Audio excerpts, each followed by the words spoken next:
The National Electrical Code (NEC) is undergoing changes to incorporate the International System of Units, commonly known as C units, within specific tables. These tables, specifically 310.16 through 310.21, address ampacities of conductors. The inclusion of C units reflects a broader movement toward international standardization within the NEC. This change was proposed and accepted by the code-making panel, CMP, and is slated for inclusion in the 2023 edition of the NEC. Understanding the significance of this update requires familiarity with the structure and purpose of the NEC, the role of CMP, and the specific tables affected. The National Electrical Code is a widely adopted standard for the safe installation of electrical wiring and equipment in the United States. It is updated every 3 years by the National Fire Protection Association (NFPA) through a consensus-based process. The code aims to protect people and property from electrical hazards. The NEC is organized into chapters, articles, and sections covering a wide range of electrical topics from general requirements to specific installations. Tables play a crucial role in the NEC, providing essential data for determining conductor ampacity, conduit fill, and other critical parameters. Code-making panels are responsible for developing and revising specific sections of the NEC. These panels consist of experts representing various stakeholders, including electrical contractors, engineers, inspectors, manufacturers, and insurance representatives. The CMP review proposals for changes to the code, hold public meetings to discuss the proposals, and vote on whether to accept or reject them. The process ensures that the NEC remains up to date with the latest technologies and safety practices.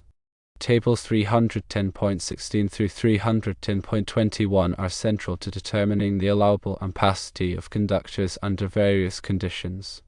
Ampacity refers to the maximum current, in amps, that a conductor can carry continuously without exceeding its temperature rating. These tables provide ampacity values for different conductor types, insulation types, sizes, and ambient temperature conditions. Table 310.16, specifically, is one of the most frequently used tables in the NEC.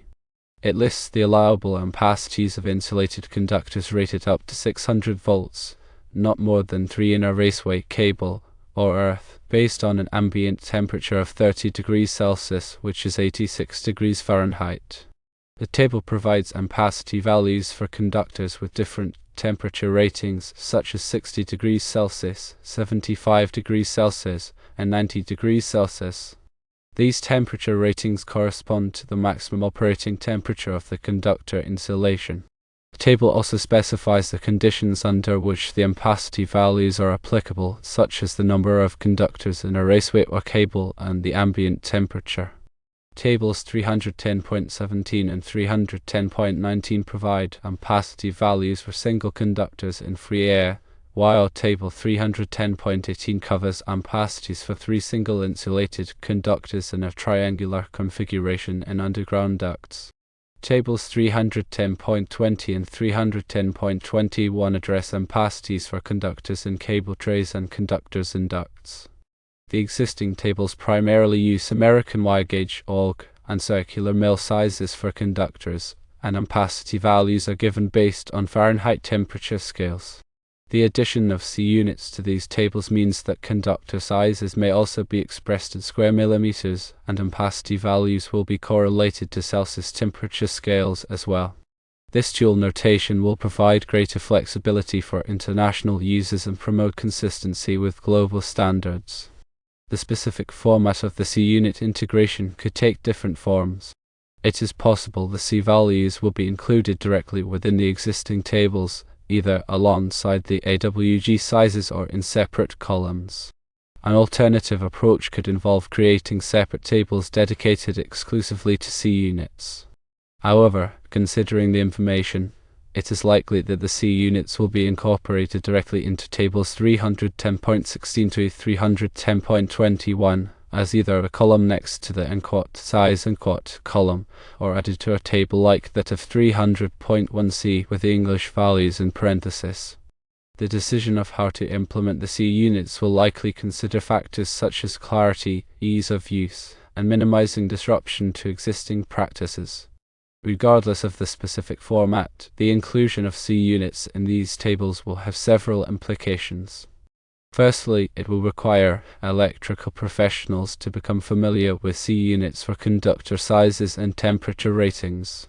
Secondly, it may necessitate the use of dual-scale measuring tools and equipment. Thirdly, it will enhance the ability of the NEC to be used in international projects and collaborations. The transition to C units in the NEC is part of a broader trend toward global standardization in electrical engineering. Many countries already use C units as their primary system of measurement. The inclusion of C units in the NEC will facilitate the exchange of information and technology between the United States and other countries. However, it's important to understand that the NEC will continue to include inch-pound units. The C units will be added along with the existing units in parentheses. It should be noted that other tables in the NEC may also be affected by the move to include C units, although the question specifically refers to tables 310.16 through 310.21. Electrical professionals should stay informed about all changes to the NEC and participate in the code development process to ensure that the code remains safe, effective, and relevant. In practice, the addition of C units might look like this for table 310.16. Where a conductor size is currently listed as 14 AWG, the C equivalent, approximately 2.5 square millimeters, could be added in parentheses or in an adjacent column. Similarly, where the ampacity for a 14 AWG conductor with a 75 degrees Celsius insulation is listed as 20 amps, the corresponding ampacity based on Celsius temperature could be included. It is crucial to consult the official 2023 NEC document for the exact formatting and values, as these details are subject to change during the final publication process. The ampacity of a conductor is determined by several factors, including the conductor material size, insulation type, ambient temperature, and the number of conductors bundled together. Conductors are typically made of copper or aluminum, each with different electrical conductivity. Copper has a higher conductivity than aluminum, meaning it can carry more current for the same size. The size of the conductor, measured in AWG or circular mils, also affects its ampacity. Larger conductors have lower resistance and can carry more current without overheating. The insulation type of a conductor determines its maximum operating temperature. Common insulation types include THHN, THWN, and XHHW, each with different temperature ratings. Higher temperature rated insulation allows conductors to carry more current in higher ambient temperatures. Ambient temperature refers to the temperature of the surrounding environment. Higher ambient temperatures reduce the ampacity of conductors, as the heat generated by the current flow must be dissipated to the environment. The number of conductors bundled together in a raceway or cable also affects their ampacity. When multiple conductors are bundled together, they generate more heat, which can reduce their ampacity. The NEC provides adjustment factors to account for the number of conductors in a raceway or cable. It is essential to consider all these factors when determining the appropriate conductor size for a particular application. Using undersized conductors can lead to overheating, insulation damage, and even fires. The NEC provides detailed guidelines and tables to ensure that conductors are properly sized and installed. In addition to ampacity, other important factors to consider when selecting conductors include voltage drop, short circuit current rating, and grounding requirements. Voltage drop refers to the reduction in voltage along a conductor due to its resistance.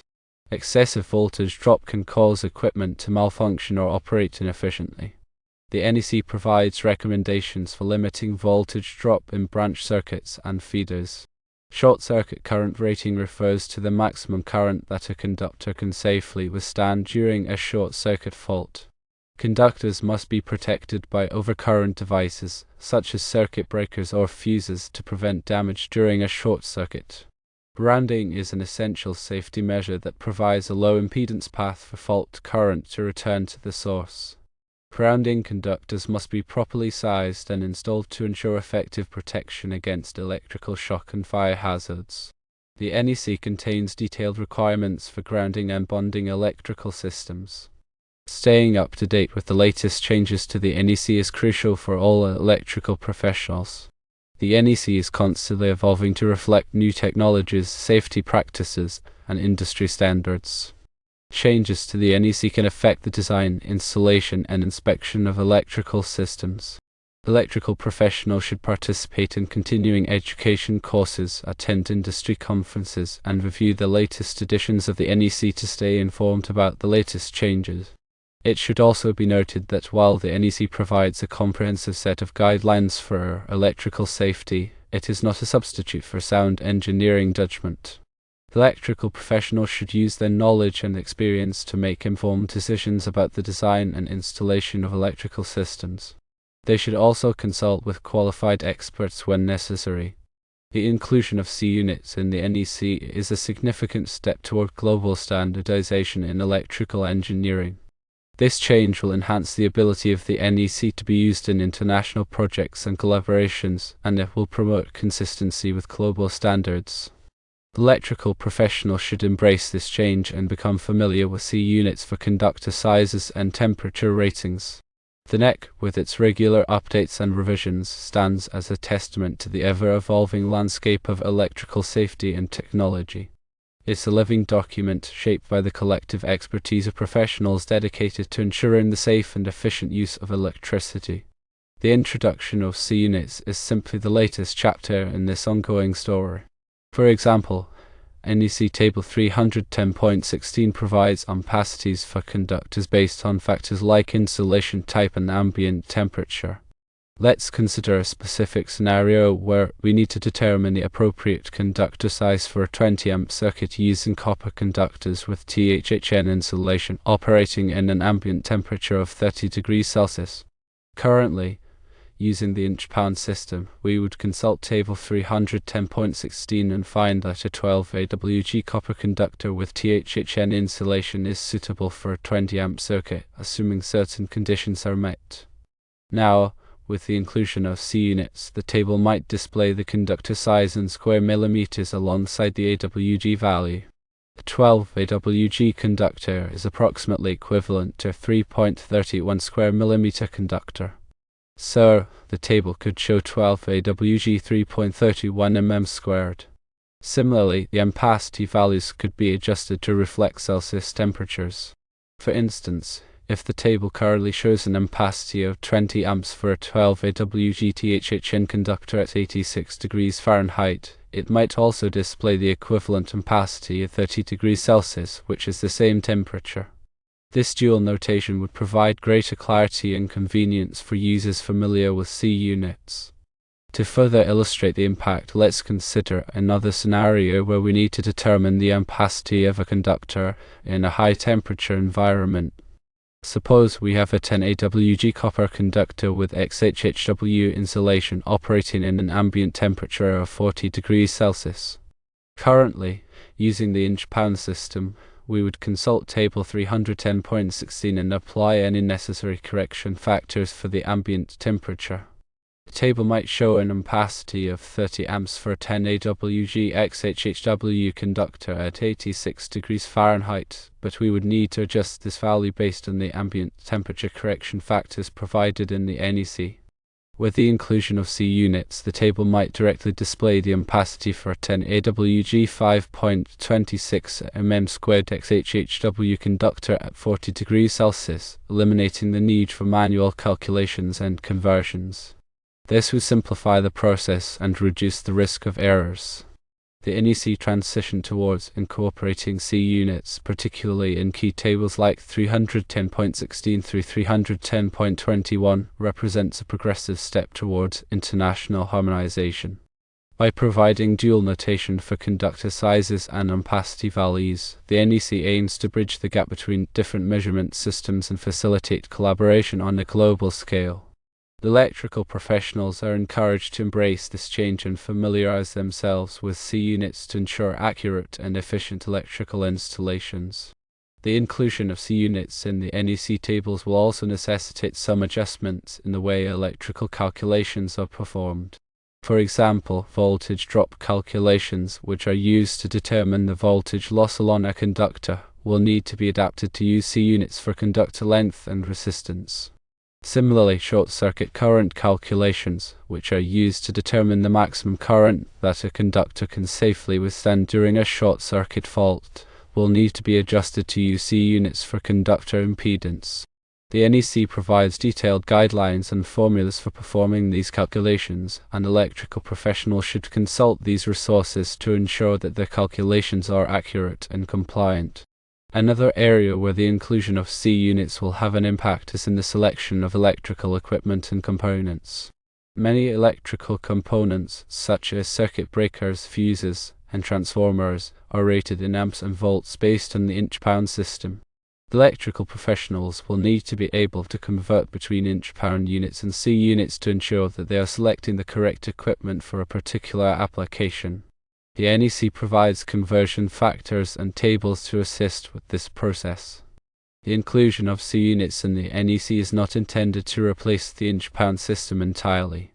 The NEC will continue to use both systems of measurement, with C units provided alongside inch-pound units. This dual notation will allow electrical professionals to gradually transition to C units while still being able to use the familiar inch-pound system. The NEC decision to include C units in tables 310.16 through 310.21 is based on several factors. Firstly, it reflects the growing importance of international trade and collaboration in the electrical industry. As more and more electrical equipment and components are manufactured and sold globally, it is essential to have a common system of measurement to ensure compatibility and safety. Secondly, it aligns with the trend towards greater use of C units in other engineering disciplines. Many engineering fields, such as mechanical engineering and civil engineering, have already adopted C units as their primary system of measurement. Thirdly, it simplifies calculations and reduces the risk of errors. C units are based on a decimal system, which makes it easier to perform calculations and convert between different units. The NEC decision to include C units in tables 310.16 through 310.21 is a positive step towards global standardization and harmonization in the electrical industry. This change will benefit electrical professionals by making it easier to work on international projects, select compatible equipment, and perform accurate calculations.